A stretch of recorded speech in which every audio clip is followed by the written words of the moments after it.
लेकिन आज तक मेरे को बहुत शौक है जहाज से मारना। मसला क्या नहीं बुला रहा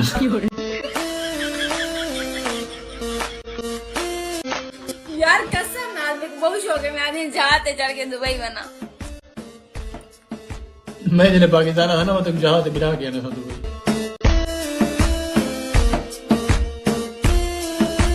जिन्हें पहले दफा जहाज से बात है ना पहले पहले डर लगती लेकिन बाद वाला मजा आता है।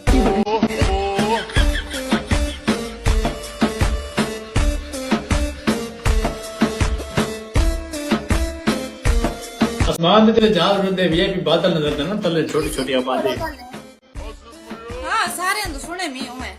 पहली पहली बार डर लगता है वाल बाद जब बंदा सही थी वेंदे वाल गंदा ही लगते आधे गंदा लगते जहाज से। गंदा तो लगता ना जिले वो बंदा लाए वेंदे जहाज तो तले।